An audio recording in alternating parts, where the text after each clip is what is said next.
of the last week because I haven't updated yet. I'm going to start with last Wednesday, which was the 10th, and we went to class and actually started with breakfast.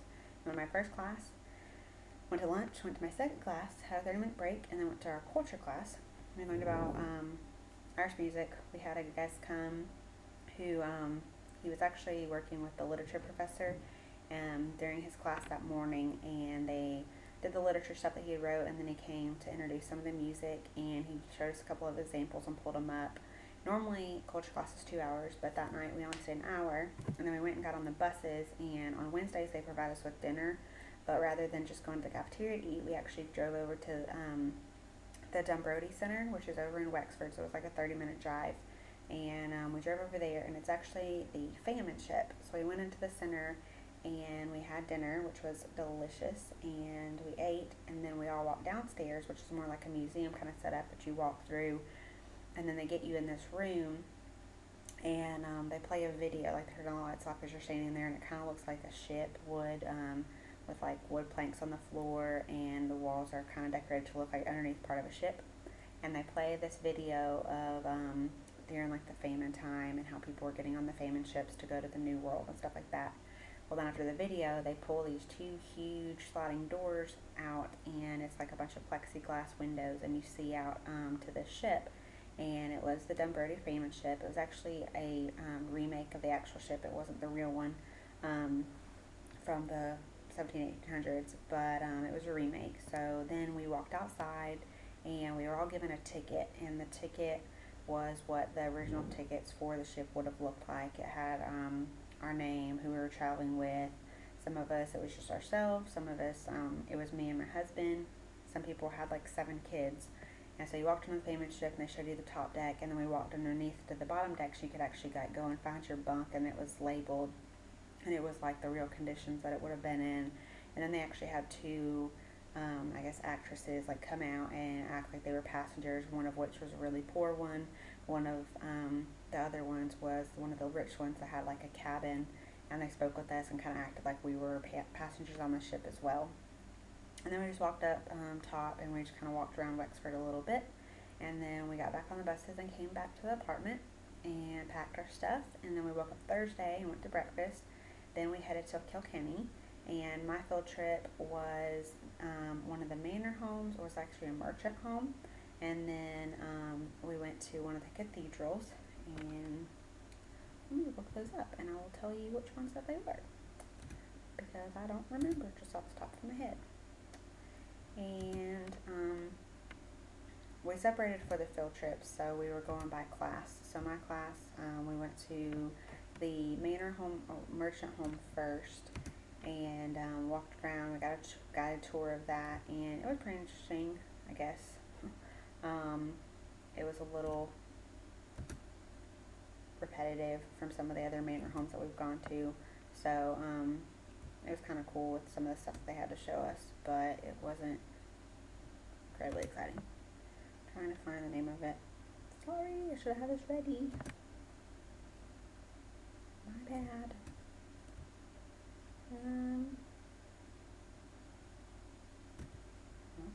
Not in that file.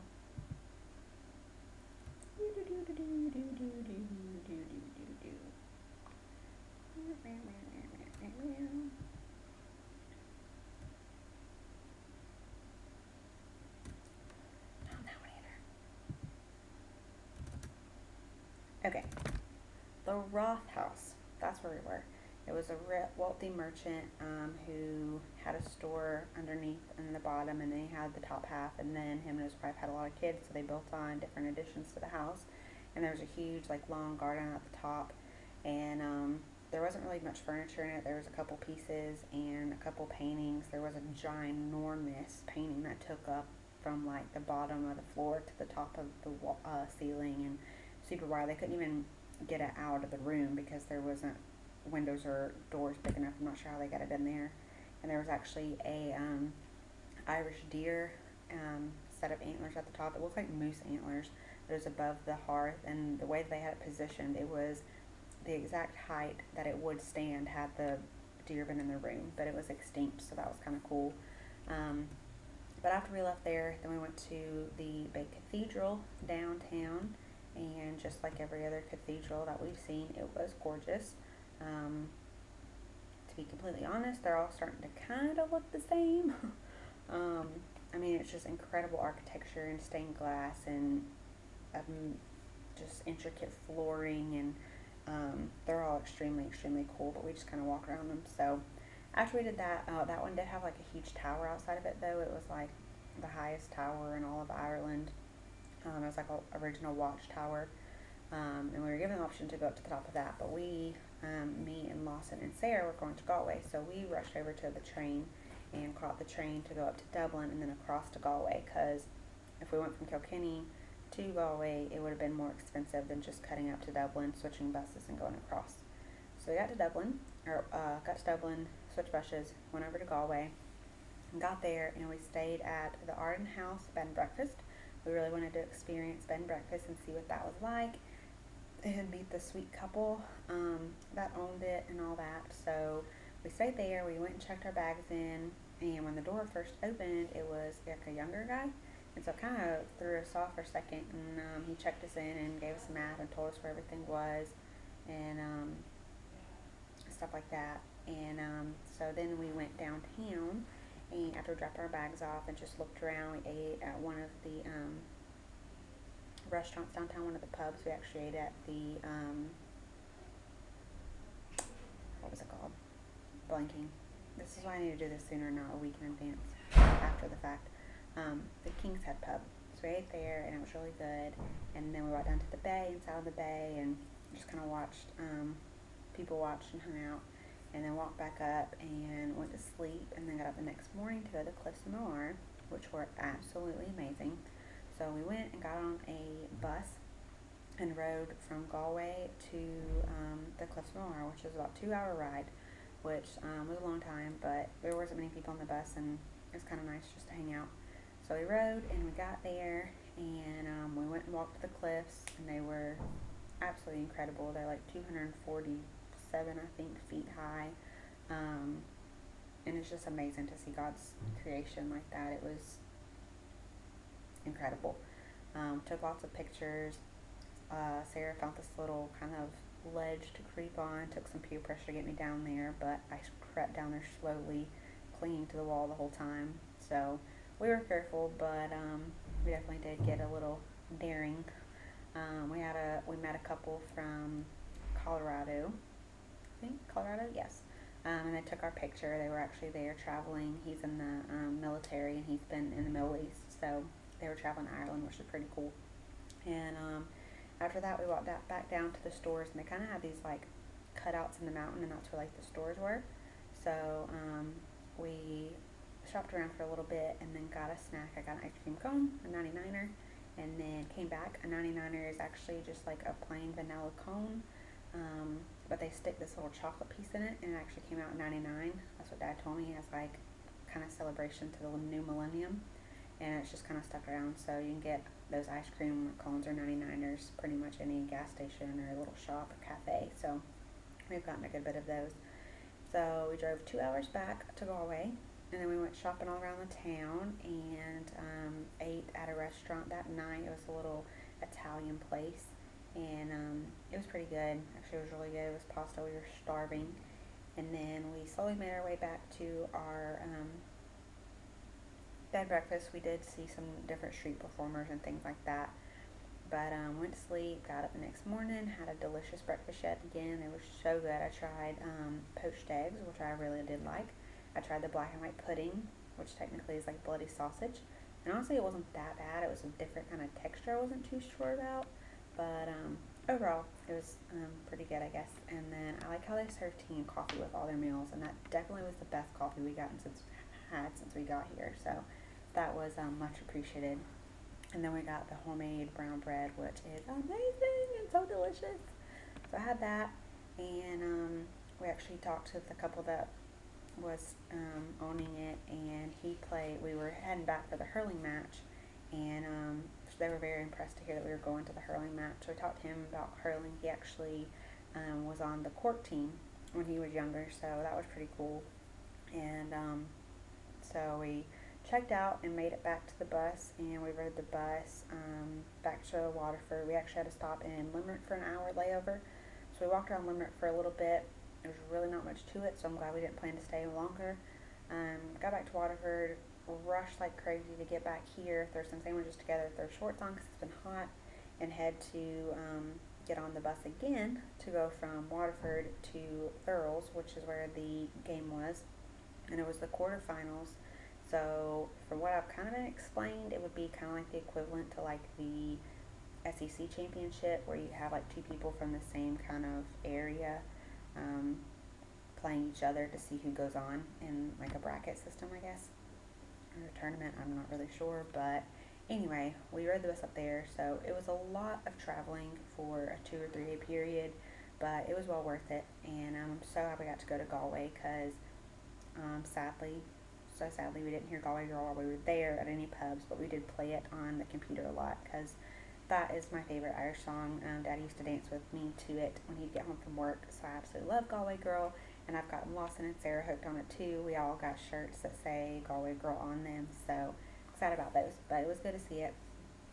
Got to the hurling game, and that was a crazy experience. It is such a fast-paced game. It's like 8 sports in one. You have a tiny ball, it's almost like a baseball, and then you have called squillers.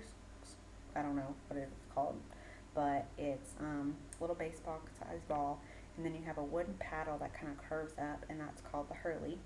And you have to balance it on it, and you could hit it up and hit it over like baseball, like bat at it, and you flip it up off the ground. If it goes out of bounds, you have to whack it in like golf. It's like rugby in the fact that it's extremely intense and aggressive and hands-on and violent. They actually just started wearing helmets like 3 years ago, which was insane because it's a very physical game.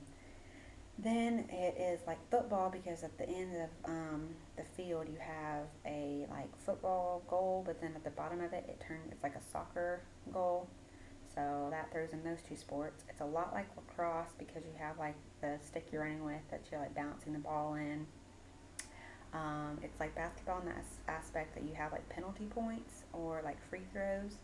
And then then we compared the helmets and like the headgear to wrestling. So that we came up with 8 different sports that it was like. So it was intense to watch, but it was a really cool experience. The fans were insane. I would compare it to more like a combination of high school and college because it was very